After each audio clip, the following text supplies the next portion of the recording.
Hello and welcome to vision plus academy. Dear aspirants, आज हम 11th NCERT of art and culture start करेंगे।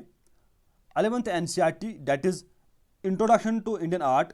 इसको हम complete करेंगे विद इन वीक बिकॉज इसके अंडर टोटल 7 चैप्टर्स है और 7 दिन में इसको हम कंप्लीट करेंगे and you do not need to refer book again.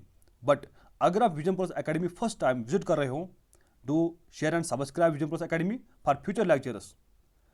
Let us start first chapter.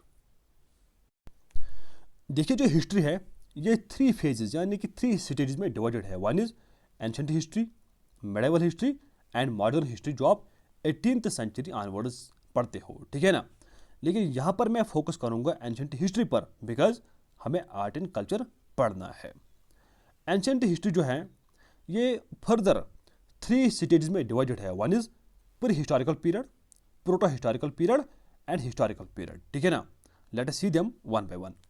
देखिए, जो प्री हिस्टोरिकल पीरियड है ये हिस्ट्री का वो पीरियड है जिस पीरियड का कोई भी रिटन रिकॉर्ड हमारे पास अवेलेबल नहीं है। फिर हम कैसे जानते हैं प्री हिस्टोरिकल पीरियड के बारे में, प्री हिस्टोरिकल टाइम्स के बारे में, केव डेवलपर्स के बारे में, वो मैं आगे बताऊंगा। इसी लेक्चर में आप बने रहिए, ठीक है। Next is proto historical period. ये हिस्ट्री का वो पीरियड है जिस पीरियड में राइटिंग तो डिस्कवर की गई थी लेकिन रिटन रिकॉर्ड को हम रीड नहीं कर पाते हैं, डिसेफर नहीं कर पाते हैं। For example, Indus valley civilisation के जो हमें सील्स मिले हैं उन सील्स पर राइटिंग है लेकिन हम उस राइटिंग को रीड नहीं कर पाते हैं, डिसेफर नहीं कर पाते हैं, ठीक है ना।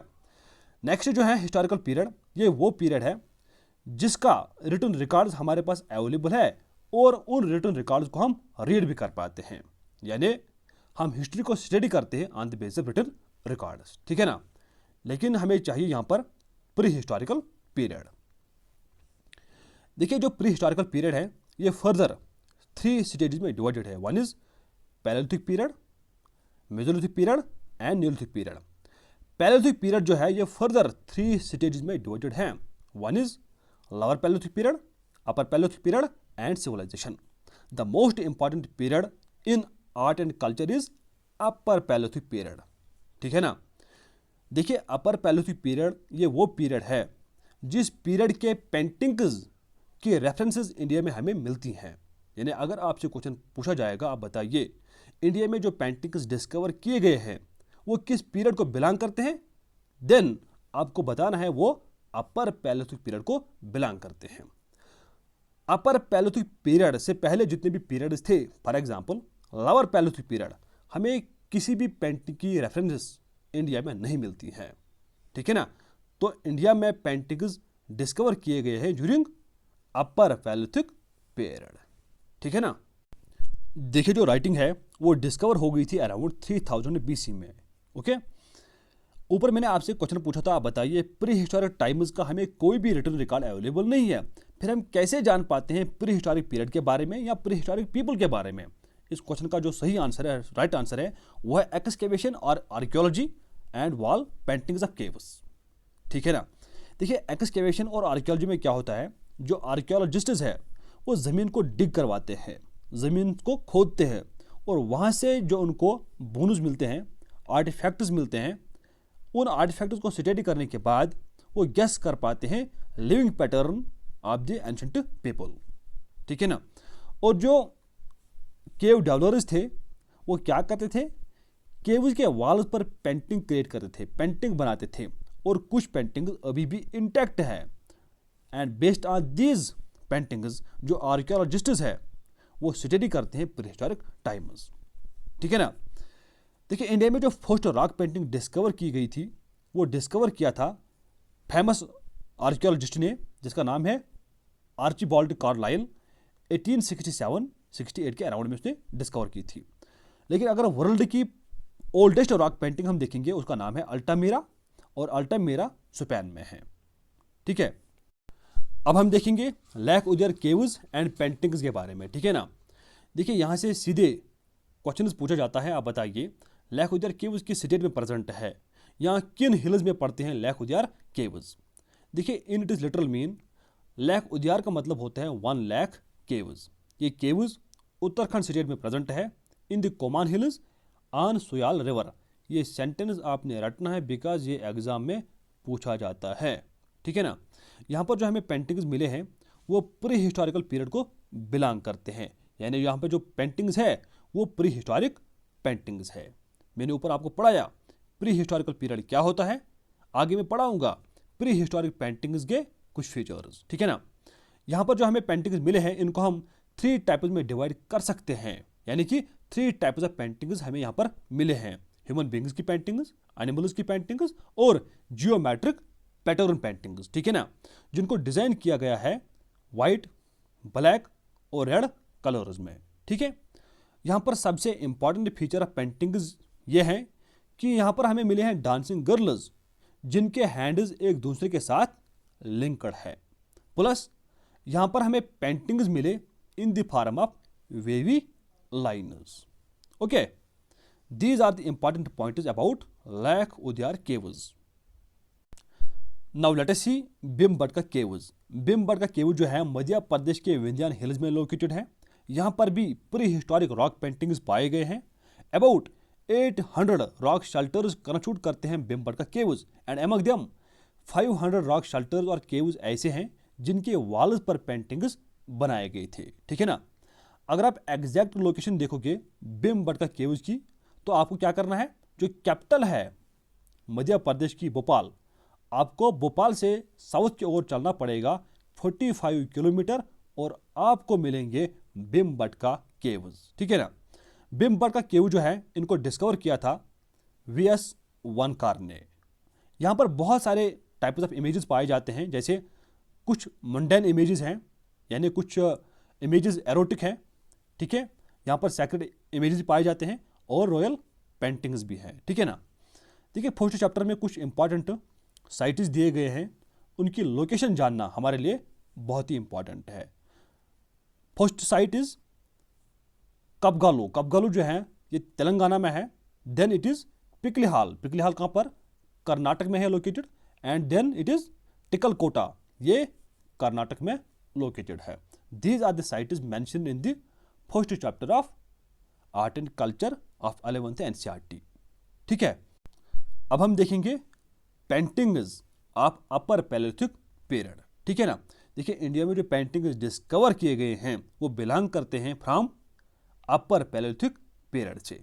ओके, यहाँ पर जो पेंटिंग्स बनाए जाते थे उनका मोस्टली लीनियर पैटर्न होता था इन green and red colour. Okay, larger animals की पेंटिंग्स बनाए जाते थे, फॉर एग्जाम्पल एलिफेंट की पेंटिंग, बाइसन की पेंटिंग, रेहनो की पेंटिंग, ठीक है।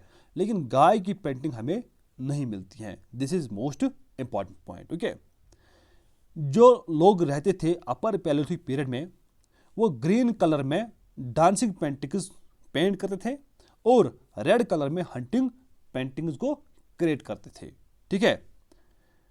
अगर हम बात करेंगे मेसोलिथिक पीरियड पेंटिंग्स की, सबसे ज़्यादा पेंटिंग्स जो है वो बिलोंग करते हैं मेसोलिथिक पीरियड को। अभी तक जितने भी पेंटिंग्स इंडिया में डिस्कवर किए गए हैं उनमें से सबसे ज़्यादा पेंटिंग्स मेसोलिथिक पीरियड को बिलोंग करते हैं, ठीक है।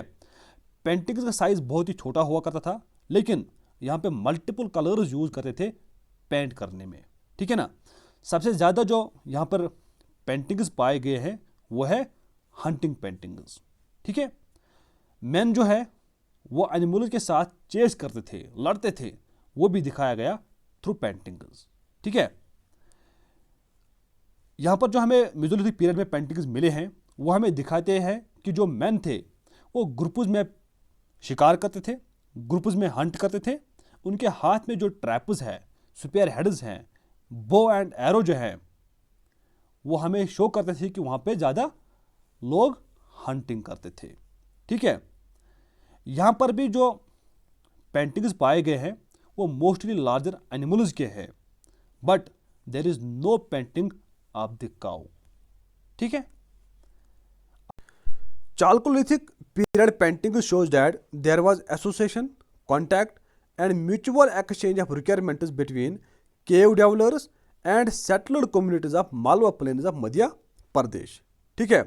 देखिए मालवा प्लेन्स में उस टाइम जो सेटल्ड कम्युनिटीज रहते थे they were agricultural communities and these communities were exchanging requirements with cave developers.